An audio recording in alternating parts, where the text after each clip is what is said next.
Good afternoon, everyone.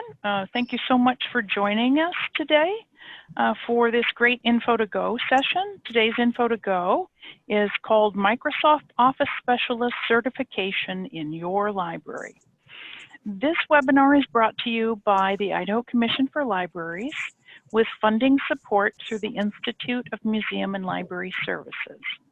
Today's webinar is being recorded, and the recording will be available on our website later, so you are welcome to review it and or share it with anybody in your library that you think might be interested.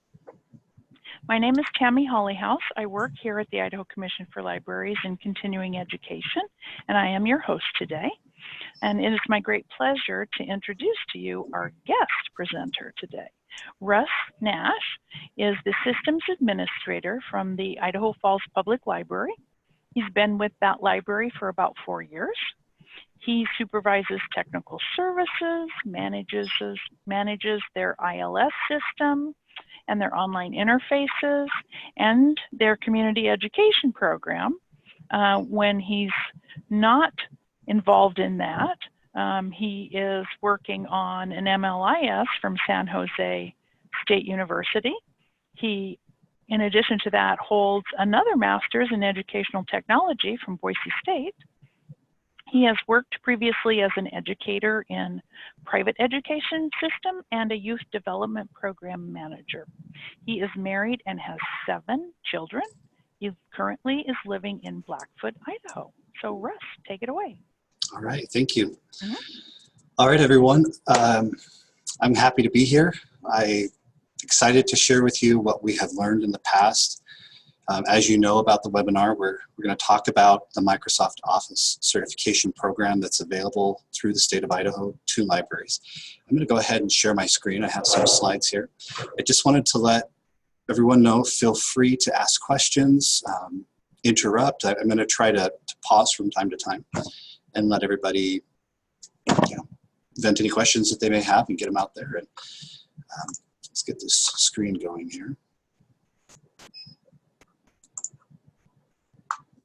All right. So can everyone see the screen okay? I can see the screen. Type into the chat box if you also can see the screen.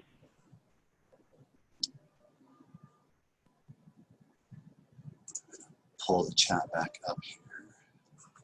All right. So the Microsoft Office Specialist program was very well received by our patrons in our community.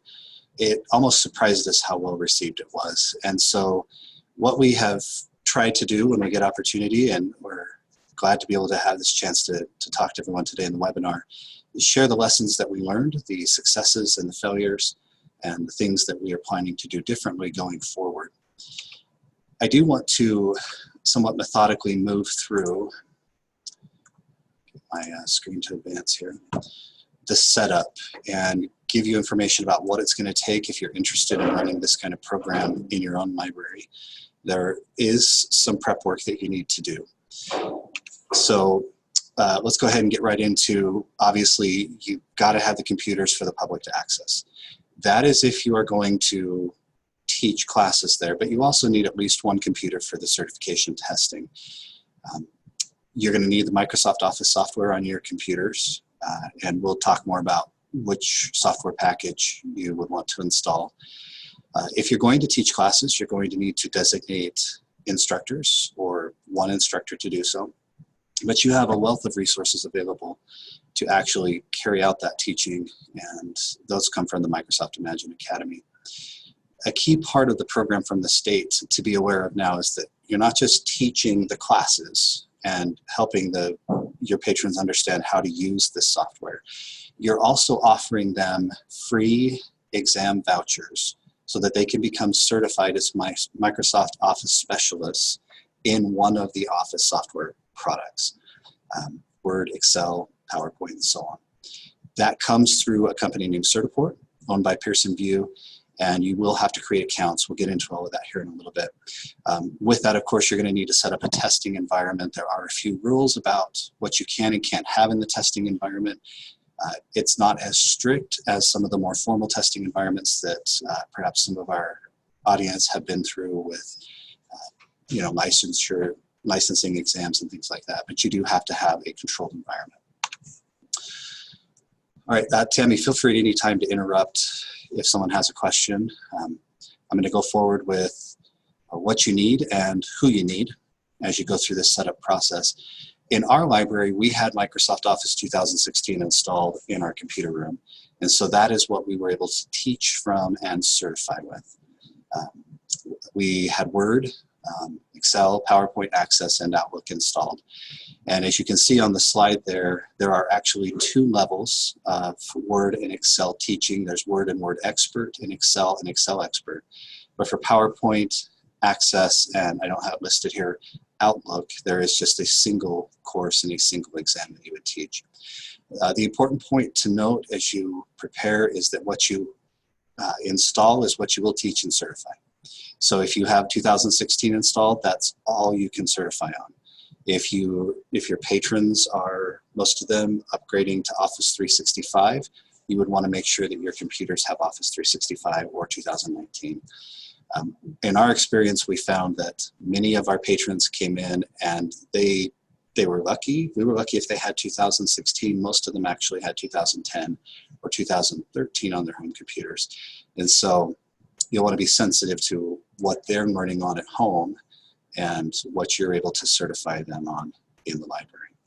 And then I highly recommend, if you're going to do the live instruction, that you have some kind of projector and screen or a large TV, depending on the size of your class.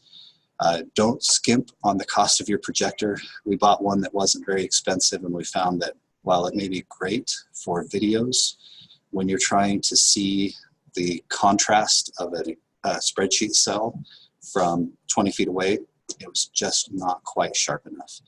And so that might be something you would want to invest a little bit more money in there. So that's some of the equipment, software and equipment that you'll need. Who you'll need, if you're going to teach classes, then you're going to need to find out who already knows Excel or Word or some of these programs, or who wants to know it, and give that person the MOAC. Now the MOAC is the Microsoft, I think it's official authorized curriculum. It is an ebook that you're allowed to disseminate to your students once you've become an official partner with the Microsoft Imagine Academy. That book is very critical to their success, and you'll want to make sure you give copies out to your students. It doesn't come in print form, it's just digital, but you can share that through a website, share that through USB drives and so on. And then as the teacher, whoever is teaching, it's very, very critical, we found, that the teacher spends time completing the practice exercises and rehearsing the demonstrations that are called for in the curriculum. With the MOAC, there are slides that the instructor can use. We had kind of a mixed experience with the slides. They were very helpful for structuring the flow of the class. However, it was sometimes easy to get lost in the slides, especially if students had questions not related to what was in front of them at the moment, or if anyone fell behind. And so some of our instructors used the slides, others did not. Certainly having the software up on the screen in front of them and explaining and demonstrating and giving them time to do it themselves, that was probably the most valuable learning element that we were able to offer our students, our patrons. Finally, on this slide, as you can see at the bottom, we would frequently run into kind of that prerequisite knowledge that you needed in order to succeed in these classes. The best way I can describe it is these certification classes are for Microsoft Office newbies, some of them, obviously not the expert level, but they are not for computer newbies. You've got to have a certain level of knowledge of how to use the type of computer you're on, whether it's Windows or Mac, in order to be able to participate in these classes. Things like how to set up online accounts, how to download, save, open files, basic things like that, how to send something through to the printer, or sorry, pull up the printer from the operating system in the start menu if you're on Windows, and so on. I'll actually give you a list a little bit later on for that. Let me pause for a moment. Tammy, do we have any questions that have come up? We do. We have a question from Leanne, and her question is, can this be used in conjunction with Grow with Google? Great question.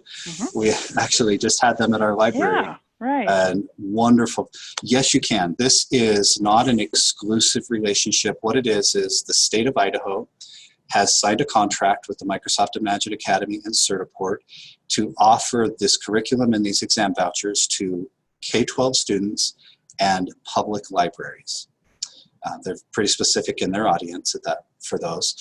And you can teach these classes once you're signed up, but you could teach any other class you want. We would like to add the Grow with Google curriculum and become a partner at our library as well. You may have other types of basic computer curricula that you're using. You do not have to get rid of any of those. This just supplements what you offer and adds to your base. Oh, that's great. And in the chat, I have put the link to the Idaho Department of Education's information page. And we will also push those links to the rest of you after the presentation as well. So if you want to wait for that, you're welcome to. Do we have any other questions?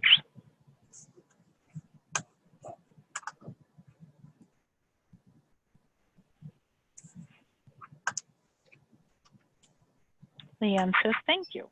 Okay. All right, I'll go ahead and go forward then. We're going to get into a few more details. You can see here on this slide the name of an individual that you all need to, if you're interested in doing this, you need to write this down and reach out to him. Rick Kennedy works for the Idaho State Department of Education. He is the person that oversees this program. He is our go-to person for information about the program, access to the program. You'll definitely want to reach out to Rick and find out when training is available. I actually just was on their website before the webinar and realized that they have now got some online virtual training in place. Prior to this, I spent time going to one of the regional trainings, which if they do that in your region, I highly recommend you go and be present. You'll meet Rick, you'll meet Jason Majors from Certiport, and potentially some other support staff from Microsoft who will be present. It was an all-day training, but it was very much worth the time. So you'll also need, you and your students are all going to need Microsoft accounts. That's a requirement. In order to access the curriculum as the teacher, you're going to go to the Microsoft Imagine Academy, and that link we have for you. Once you're registered as a partner with the state, then you'll actually have access when you log in to the curriculum materials, the MOAC, the lecture slides, and you'll have access to all of the Microsoft software products from 2010, probably on up to 2019 if they're available. I haven't had a chance to look for those yet. And you can download those. There is a use agreement license you'll need to read. And once you download those, then you can share them with instructors, and the MOAC, of course, you can share with students who are enrolled in your classes. They do have, as you may notice on the bottom left side of the slide, learning pathways that they have laid out. There are multiple language materials, so if any of you are interested in teaching let's say a class in Spanish, they do have materials in Spanish. Most of us will probably go for the English course materials, as you can see on the slide there. Now, so the Microsoft Imagine Academy is one website you're going to interact with. And Tammy, I do believe I sent you that link, and the state website has that link on it as well. So do become familiar with that. But the other website that you'll need to work with and you'll spend a lot of time on is the certiport.com website. That will actually redirect to the Pearson View website, the parent company. As you get set up as a testing center and teaching partner, you will need to designate someone who can be the organization's administrator in Certiport. That person will have quite a bit of control over the testing vouchers, downloading the exam software, and so on. That person will be responsible for signing the agreements and getting the contractual relationship set up. That took me, personally, that was what I did. It took me a little while to get through that and really understand what our role was. We were not signing up to be an official Certiport testing center that advertised our testing services to the public in general. We were simply partners with the state, which meant that we got our vouchers from the state, the exam vouchers, and we would offer exams only to our students and our patrons. So we didn't have quite as many requirements, but I still had to go through the agreements and understand what our role was. So do give yourself some time for that. What you'll be given is, you'll be given what's called an exam inventory. I've been using the word voucher. I'm actually using that a little sloppily because they're not the same thing. The state purchases a certain number of exam licenses, and they allot those out to their partners as we need them. It's not the same as you purchasing vouchers directly from Certiport, which you could do, but the state offers us inventory for free. The acronyms you see on the screen, MOS stands for the Microsoft Office Specialist, and then the MTA and MCE are additional Microsoft exams that the state has available if you have the interest from your patrons and the expertise on staff and that precedent for offering them. You would want to let Rick Kennedy know that. And then, of course, you'll also need to make sure that you've got the Compass software installed. We'll talk more about that in a moment. That's the testing software in your testing environment. So that was, again, a lot of information. Tammy, let me pause again and see if we have any questions or comments from our participants. If you have a question, go ahead and type it in the chat box. While we're waiting, I have included more links in the chat box. If makes it a little easier to cut and paste from there rather than a screen share.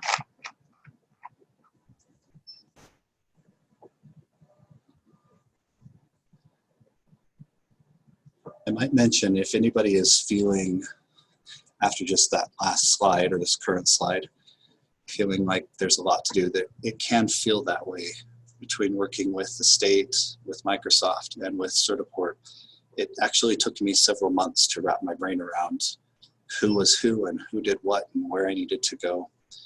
And so do give yourself some time. Don't plan to roll this out in a week if you're just starting. You may want to give yourself a deadline a few months out if you are hoping to implement this.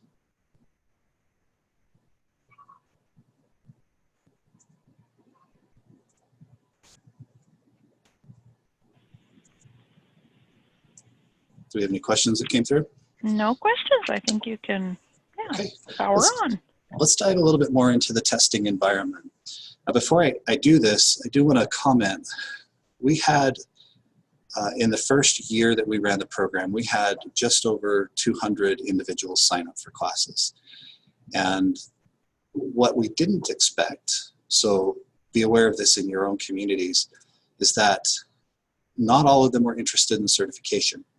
Now, of course, certification is a very critical component to the state program, and so they like to see our patrons and our students go on and receive that certification. That's part of their mission and their goal. Not all of our patrons were interested in that, and so we had to learn to balance the needs of the two different types of students, and in terms of how we taught, the pace we moved, and the depth that we went into. So do be aware that you'll see that. Now, for those students that are interested in the certification, the state's website has got a number of materials. If I don't know if everyone can still see my face or just my screen, but if you can, go to their website. You can see my face. There are a number of materials that you might download that will tell you more about the benefits of certification. Do share those, understand them yourselves, and encourage people to certify, especially if you are able to draw in anyone who's trying to improve their work situation, get back into the workforce, students or youth who might be looking at preparing themselves for a career or to otherwise prepare themselves for college. Those certificates are industry certification, and they do say a lot about that individual's ability. If any of us have, any who have been in the role of hiring someone or reviewing resumes, you've probably seen that people say they know how to use Word and Office software, Word and Excel. But then you get into some of the more technical, difficult functions, and you realize that maybe they realize they didn't know all of that. These certifications are going to basically attest that they know that. They've been exposed to it, they've been trained on it, and they had to prove that they could perform all of those operations in a set amount of time because the tests are timed. So the testing environment is important. The software used to be called Console 8, and currently they're going through a change. So if any of you did have a testing environment set up, or you have one and you haven't upgraded from Console 8 to the new software, which you can see on the screen is called Compass, we have until the end of September to get that done. Now, when you set up this software, you probably don't need to set it up on lots of computers. In fact, we have, I think we set up 6 or 7 computers to be able to test, and rarely did I ever use more than 1 or 2 at a time. Now, some people will choose to do certification dates where they just have the whole class come in. This is actually common in the schools. And the whole class comes in and you certify that day. And so in that case, perhaps all of your teaching computers need to have Compass installed. It's not a bad idea. But if our experience was we were certifying people one by one. And so you may not need a lot of computers to install this. But whichever computers you do put it on, you need to have administrator privileges on that computer. Compass has to be able to access the hard drive, the operating, or the C drive on the computer as with admin rights and not as a standard user. So if you've got someone that handles your IT in your library, make sure you let them know when they install Compass that it has to be installed with administrator privileges. If you don't, of course, you're welcome to reach out to me and after the webinar, and I can talk to you a little bit more about the difference between a standard user and an administrator if that's not clear. I already mentioned that we receive exam inventory from the state, not vouchers. You are welcome to buy vouchers if your library wants to do that and to offer certification exams that are not part of the state's partnership. However, we chose not to do that, but that is an option. And Jason Majors, I don't have his contact information here, but I can definitely get it for you. He can walk you through the process of adding vouchers and adding tests that are a part of the state contract. I did mention in the last slide that you've got to have someone on Certiport that is an organization administrator. You also have to have someone in Certiport that is registered as a proctor. It's not a hard process. They sign up for a Certiport account and then they read an agreement about how they are to proctor exams and they click a button and they're a proctor. But if you don't have someone in the proctor role, you cannot give tests. So that's a very critical role to have. Along with the organization administrator. Some common problems that we ran into and just kind of would share with everybody ahead of time if you decide to set up the testing environment. First of all, when you get into Certiport, there is a tab where you can look up your organization's profile, and it's under that tab that you'll find those agreements and contracts that I mentioned. Make sure that you've signed them all and check them at least once a year. I recommend every June. Check them because the state's contract resets the end of June, 1st of July, or check them in July. Just make sure that they've all been signed so that doesn't hold you up on the day of testing, because if any of them have not been signed, your students won't be able to log into Compass and complete the test. You also, when you log in, you will notice on the main page that loads that there is an account status indicator. Make sure it's active and not expired. That would indicate that you have agreements that you haven't signed. And if that happens, again, your students can't log in. So you may have your testing environment all ready to go, students sitting there, and you can't administer the test. That happened to us, and it's pretty frustrating for the students to be ready and have to come back another day. So that is on the organization administrator to make sure that that is all in place, and it's a common problem. The other issue is make sure you don't run out of inventory. The inventory does expire after a year. Rick Kennedy is the one who adds to our inventory. Depending on the size of your library, he'll add a certain amount on, whenever you ask him to. But of course, make sure you have at least one exam available for that student who's come in, that patron who's come in to test that day. They shared this with us in the training that I went to a couple of years ago, and I would pass it on as well, that you make sure that you've got the software installed and that you've run the test, because there are tests built into the testing software, where you can do kind of a fake certification exam, a really short one. Do that at least a week beforehand. And the reason I say that is Rick Kennedy's busy, Jason Majors is busy.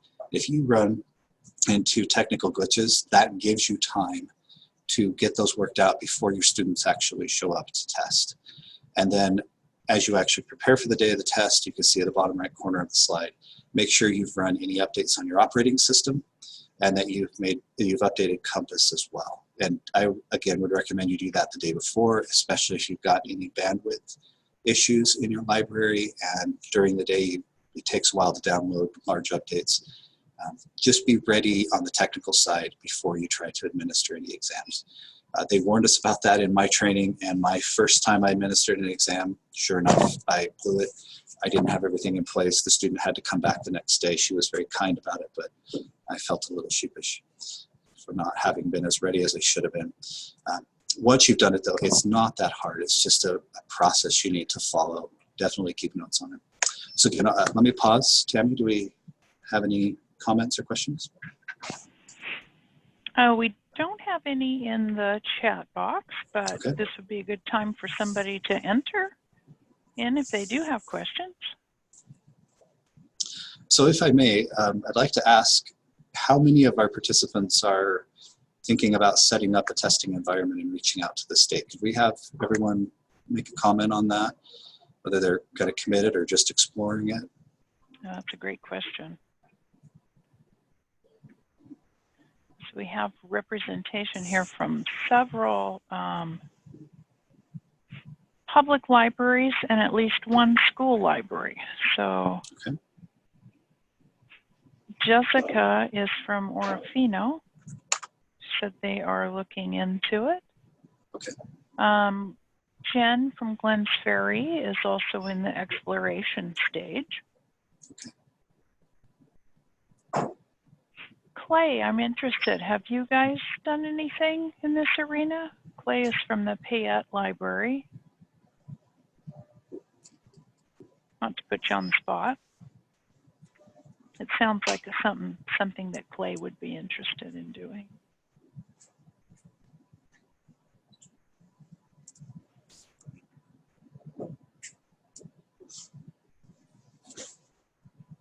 So Clay says they've not yet. He's looked okay. into it when it first came out, but it didn't go anywhere. So now he's exploring it to see what they need. And it looks like now, at least you've got one great resource here with Russ. Since you offered your contact info. Yes, and I'll share that That at was the really end. Great, because it's good to have like this community where we can, share problems and solutions. That's great. I'm happy to help. The technical side can be a little overwhelming, especially if you don't have someone dedicated to helping you with the computers in your library. Yeah. If you have to do it all yourself, that can be tough. So definitely happy to help there. Let me give you a screenshot of the Certiport page once you've logged in. As you look at the screen here, you can see that I'm the organization administrator for our Certiport profile. There are a number of tabs. You can see the org profile tab there across the top that I mentioned earlier. But I've got the training and tools tab open. Once you've spent the time you need to spend on this page, you will feel a lot more comfortable implementing a testing environment. And then, of course, with that, reach out to Jason Majors or Rick Kennedy. Rick can always get you in contact with the necessary people from Certiport or Microsoft. He is our primary contact for the program. But as you can see on the right side under their quick links section, they do have information about the technical requirements, your kind of pre-testing checklist, if you will, the policies that you need to follow when you set up the exam, and then other things. Training and so on. You could explore that once you're logged in. These resources are very helpful. Personally, when I'm away from my computer and in the computer room, I like to have things like the checklist printed out so that I can just put it right next to the computer I'm working on and run through stuff. I recommend you do that if you're more comfortable working from paper. But you do have these resources available digitally. Let me switch now. Russ, go ahead, yes. I was just going to add that Leanne mentioned that she thinks in order to make this happen at her library, they'd need to change their policy on no proctoring of exams. Okay. So that's a good advice to make sure that's in place. Yeah, Leanne, I'm glad you brought that up. We actually have had people, since we rolled this program out, come to us and say, hey, my university told me that you proctor tests for college classes. And we've had to explain, oh no, the only exams we proctor are exams in our Certiport Microsoft Office program. And so yeah, Leanne, that's a good point to bring out. When people hear you start proctoring these exams, they may assume that you've become a testing center for all kinds of exams, and that's not the case. You could certainly pursue that if you wanted to, but you wouldn't do that through the state's program. That would be something your library would do on its own. All right, I'm going to go ahead and go forward now with the other half of this. Certification, of course, is technical, but it's extremely valuable to the students. The best type of preparation for certification is good teaching and good studying on their part. So let's talk a little bit about the teaching environment and how you recruit your students and actually run your teaching environment. One of the first questions that we asked ourselves is, how are we going to market this? We knew from having spoken with representatives from then Eastern Idaho Technical College, now the College of Eastern Idaho, that there was definitely an interest in the community for these types of classes. We knew from feedback we were receiving from patrons in our computer room that they wanted this help. From the patron who pounds the keyboard because he can't figure out how to make that one line stop moving around in Word, to the patrons that just come up and ask, do you have any classes? So we knew there was interest, and we had to figure out how we would market it. We chose a really simple approach. We put a Facebook post out. I prepared a web page on our site. We linked the Facebook post, and I think we paid $200, boosted it. I'll actually jump forward here. You can see this original post we put out a little over a year ago. We reached just over 12,000 people with that paid promotion and had over 1,000 people engage with it. That's when we started to see the registration flow in. Now, let me go back to that slide. The next question is that you need to consider is how you will enroll the students and keep track of it. I had set up a simple Google form and linked it to our webpage that the Facebook post was directing them to. When they clicked on the link, they entered their information, indicated the classes they were interested in, and hit submit, and I had that in a spreadsheet. I had assigned a staff member who worked in our computer room to track that, to reach out and contact those students once they signed up and let them know what they needed to do to be prepared, when the classes were available, if they were full, and so on. So she was kind of our registrar, if you will, in a not so technical sense, but she took care of all that for me. I found with the response we got, I believe, as I recall, we had about 75 people sign up in the first week or two. She was pretty busy communicating with them. And so depending on the response of your community, you'll want to make sure you've got sufficient staff hours available to handle the response from your community. Now, maybe you'll only have 3 or 4 people come in. That's not hard at all to manage. But again, if you have 75, 100 or more, it's going to take some time. Another thing to consider as you get ready to teach the classes, I talked about earlier, picking your instructors, someone who's already comfortable with the Microsoft Office software and who could go through the MOAC and do the rehearsal, the practice exercises. We chose to have our instructors multitask. We taught our classes in our computer room here in Idaho Falls, and that individual, as he or she was teaching, was responsible also for handing out guest passes to the computer, taking care of patron printouts. And so it frequently interrupted class. And we didn't really have a different option at the time. We have since found a different option, but I would recommend if there's any way you can avoid having your instructor multitask, do that. Maybe the solution is not to have library staff teach these classes, but to find a volunteer who's comfortable with the software, who'd be willing to come in using library spaces and resources and take care of that teaching for you so that your staff can be free to take care of patrons as they need to elsewhere.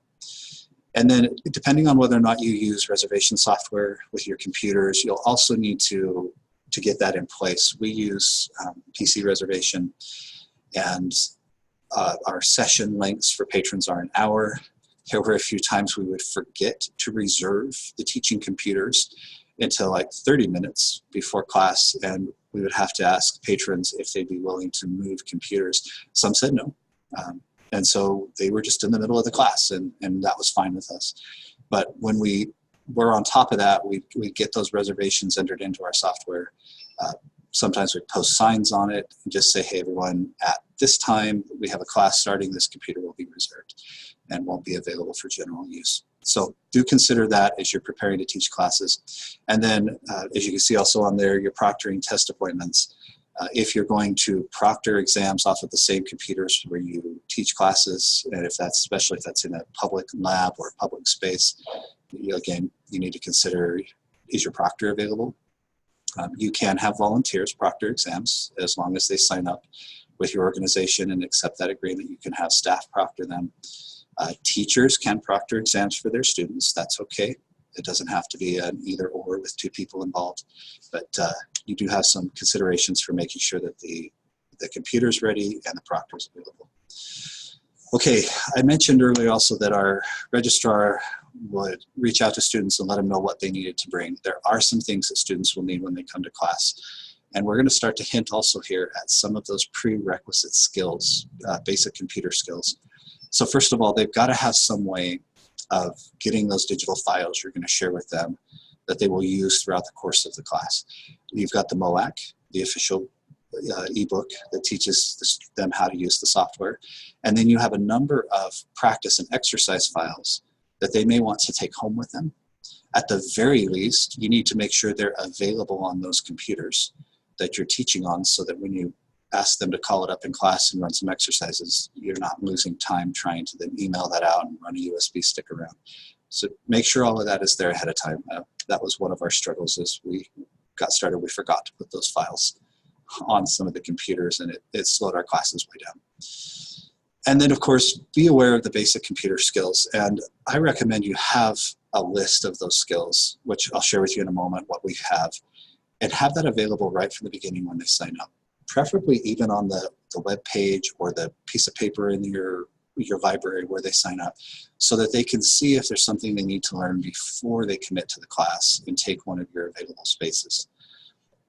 Those skills were pretty important, and it was very frustrating for some of our students who had those skills and were really truly there they wanted to certify, they were comfortable with the software, to have to wait sometimes for 10 minutes while the instructor tried to help another individual find a file in Windows File Explorer.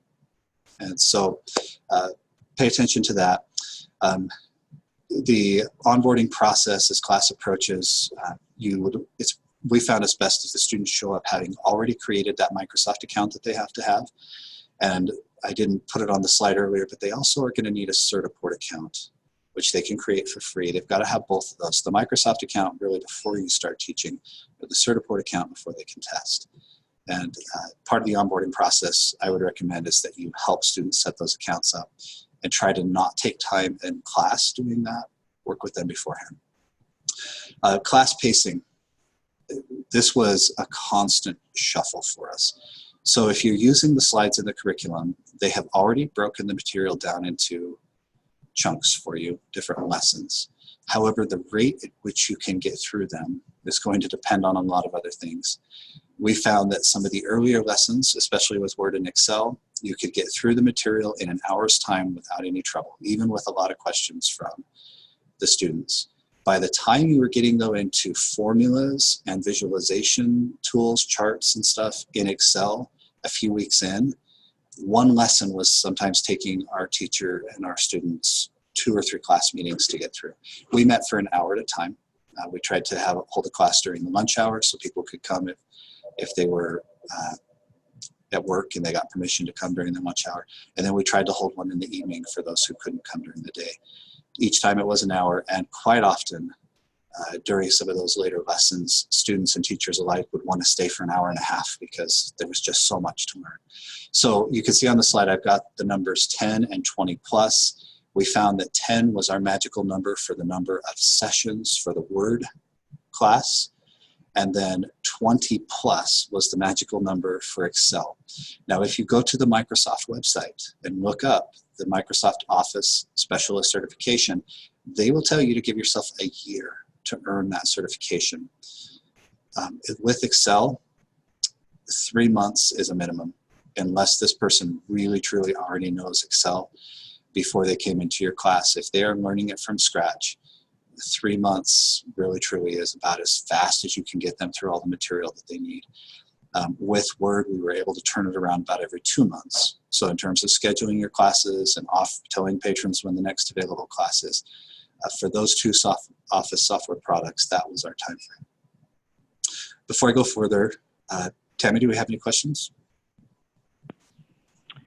We don't have any, but again, this is a good time. Use the chat box, post a question while we have an expert here to answer.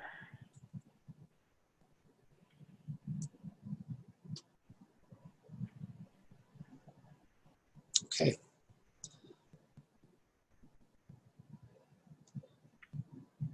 So feel free to interrupt me at any point.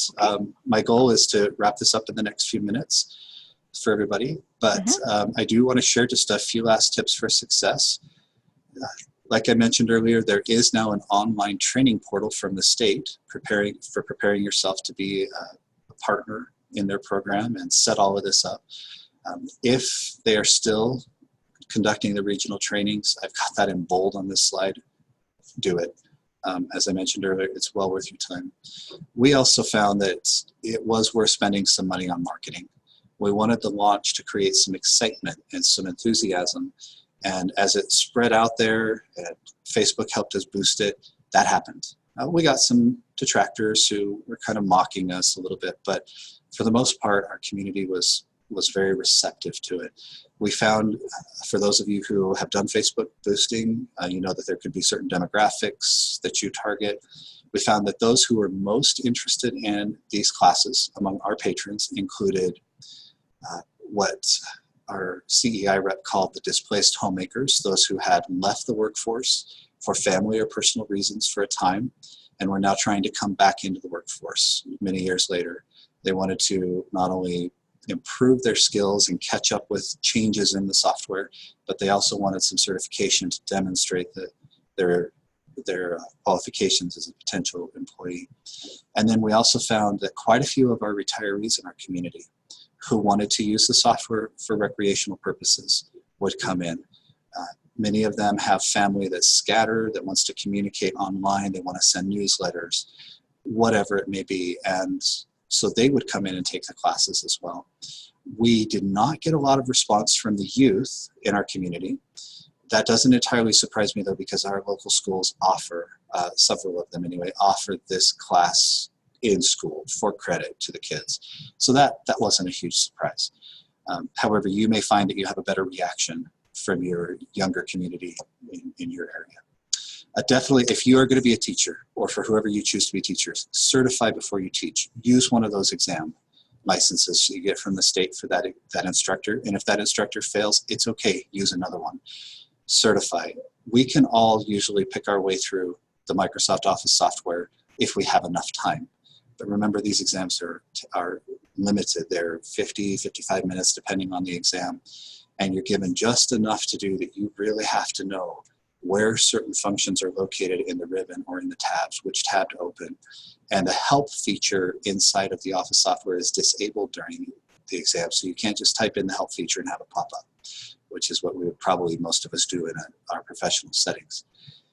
You've got to know how to navigate the software. So certify that, understand how the exam works so that you can reassure students. Some of them will get really nervous.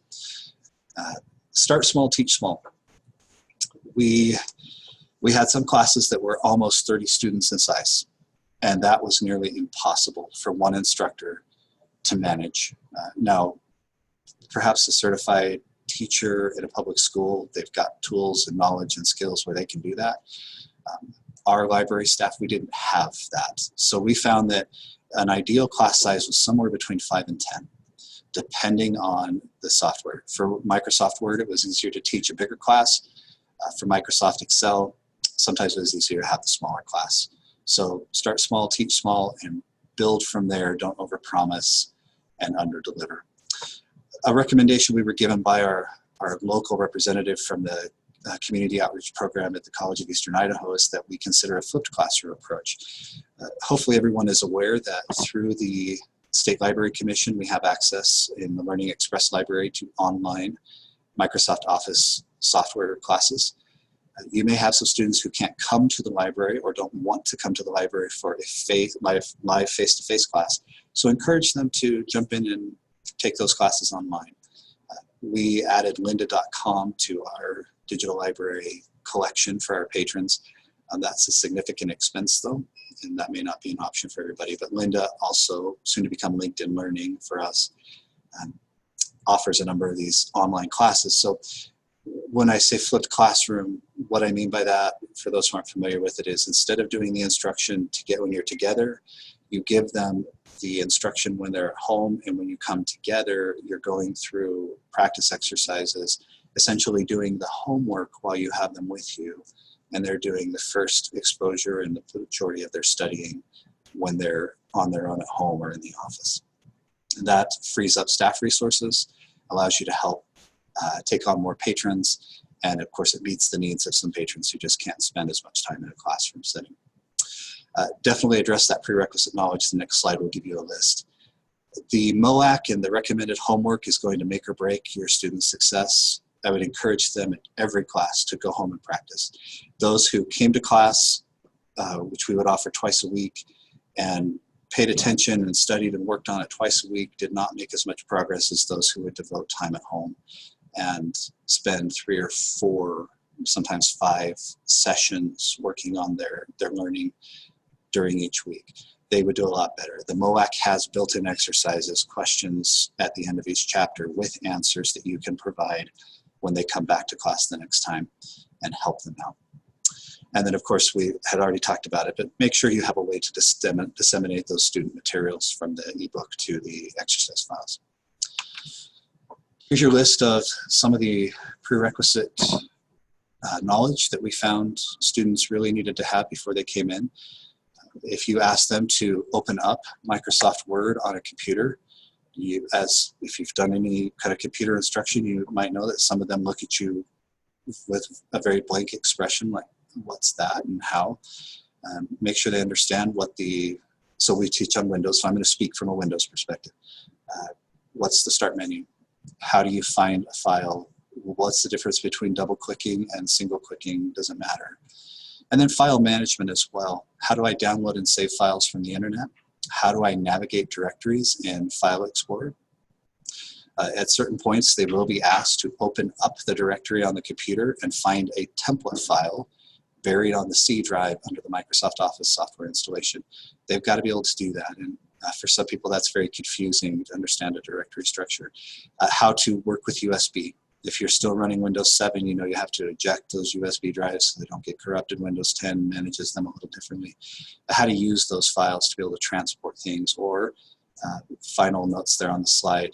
Maybe they need help with setting up online accounts, like that Microsoft or Certiport account. Perhaps they've never even set up email, and so you'd like to email them materials, but they don't have a clue how to attach it, and so on. And then the other thing that we consistently ran into is password management. For most of us, password management means we write it on a piece of paper and put it somewhere we think is secure, which is not a very good idea. But those students, when they show up to test, when they show up to class, they've got to be able to log into various accounts. And we lost a lot of class instruction time, and sometimes a lot of certification time waiting for patrons and test candidates to find their passwords. So do talk to your students about password management. If they're going to use a slip of paper, great. Just make sure that they know that where it's at and they have that with them. You may find additional computer skills that your students need, but those were the recurring ones that kept coming up for us.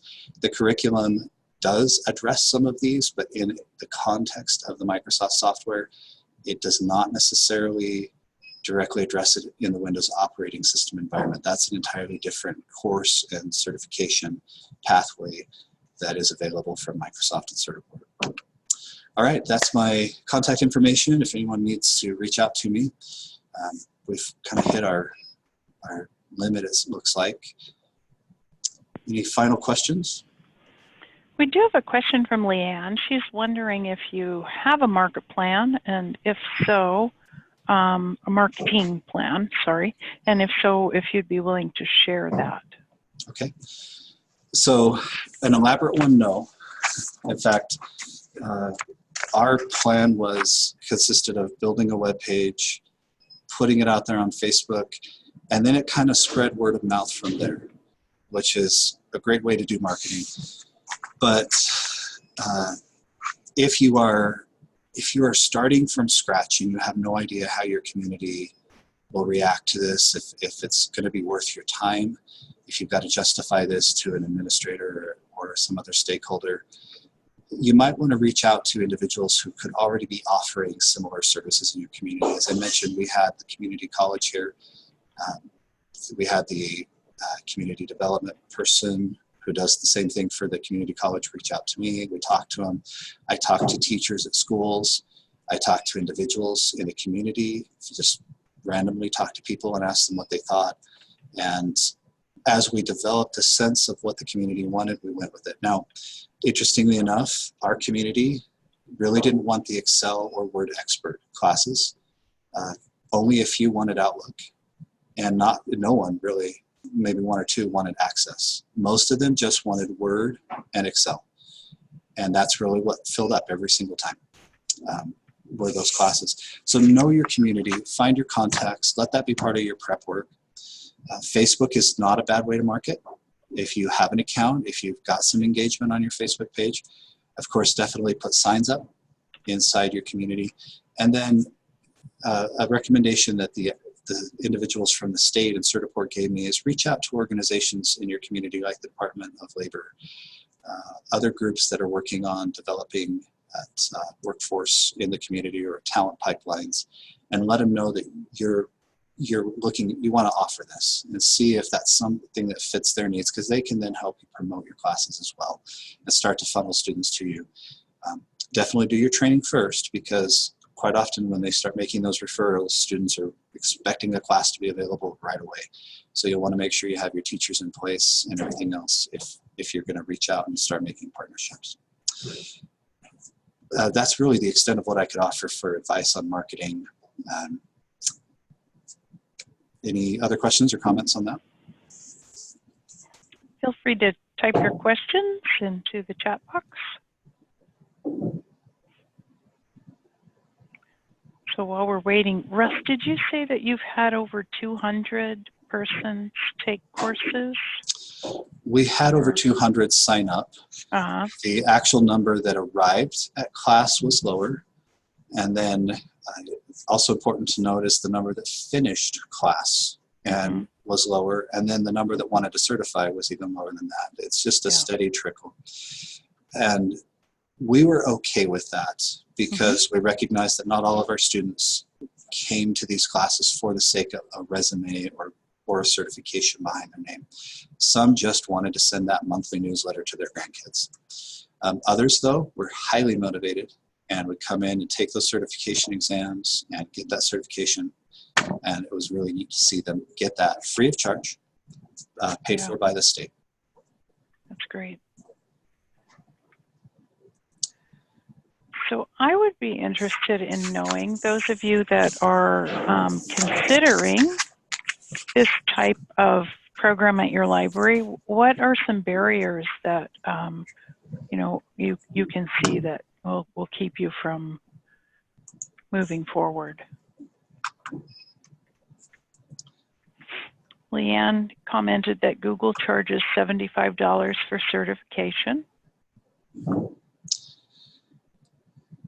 Yeah, there can be some costs that the library either has to bear. With the Microsoft program, your costs are your computers and your staffing. The state pays the rest. So Leanne mentions that a lack of computers is an issue. Yeah. Leanne, in that case, you may want to consider that flipped classroom approach, where you have students, if they have computers at home, and that could also be an issue, but if they have access to the internet and to those resources, have them do as much of that study at home so that you can accommodate more people with fewer resources at the library. Another barrier is the mixed space for classes and public computers. People complain about noise. Yeah. Jessica, also computers definitely an issue. They have some older ones. So quick response here, Jessica. We have some newer computers in our computer lab, but at the time we set this up, we did not. As long as the computer could run Microsoft Office software, we were able to offer the tests. It was slow, sometimes painfully slow, but we were able to at least get through. In fact, the teaching laptop we have is a little i3 $300 computer from Sam's Club. It really didn't cost as much, and we can get by with it.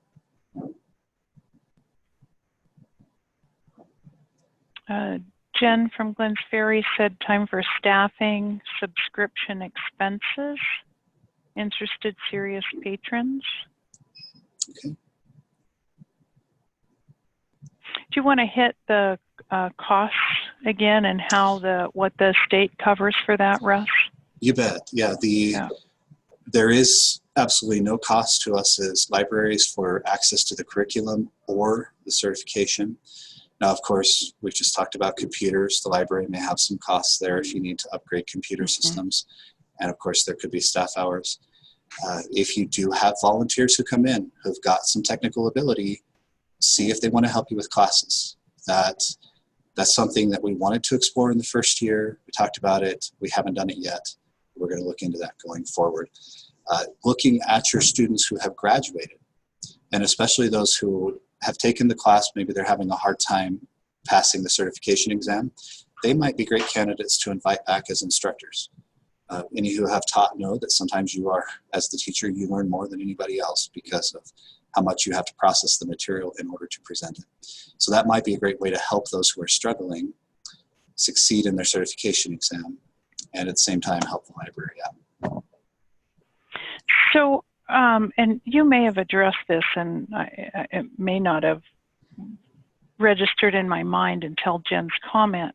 For a library that maybe is able to find some funding for a few computers, but they don't have Microsoft Suite on there, what might be a good way for them to get that?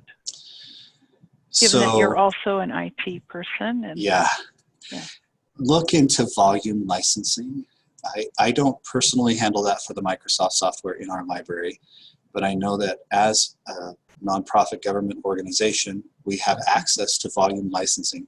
We can get copies of Microsoft Office software for as cheap as like $10 per license.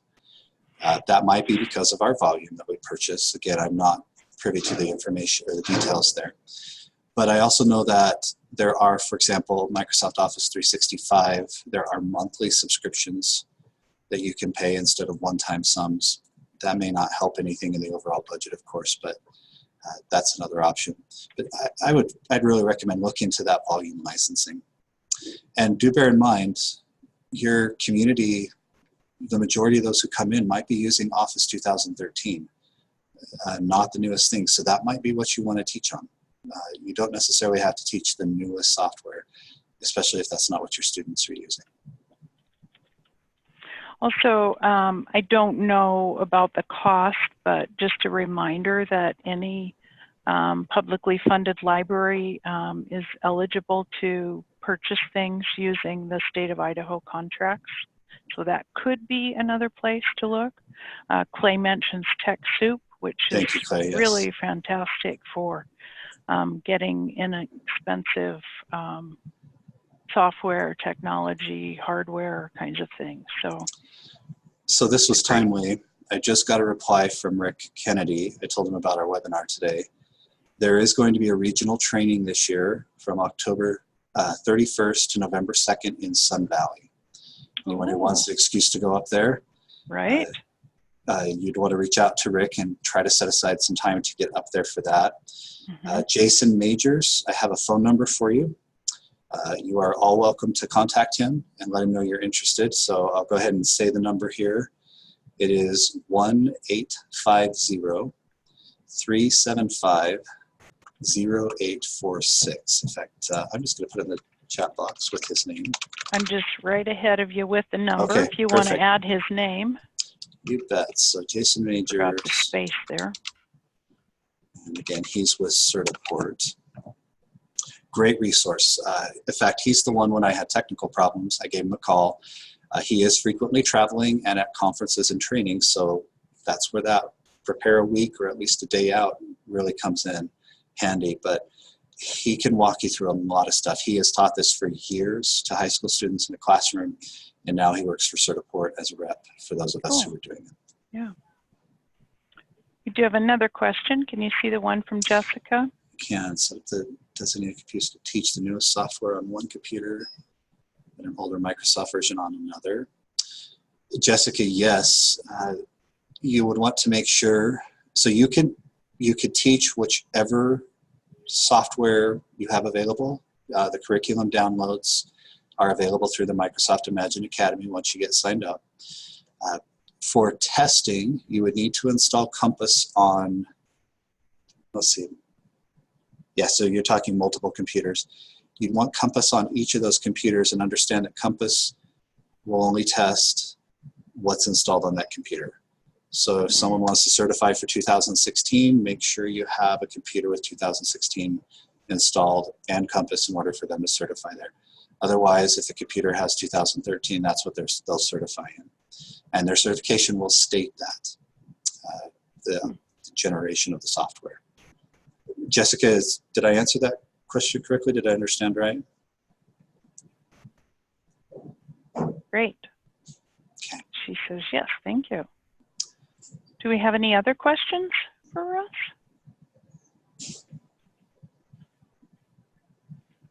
Feel free to type them in.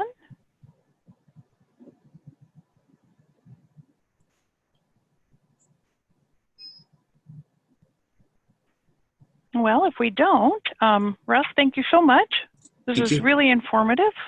Now you guys have a contact, a friend who can maybe help you, if you have some ideas. You've got some links in case you want to reach out there and give it a go. Definitely reach out to me. Happy to help out, happy to answer questions. Great. And be of assistance. Okay. Well, thank you everyone for joining us today.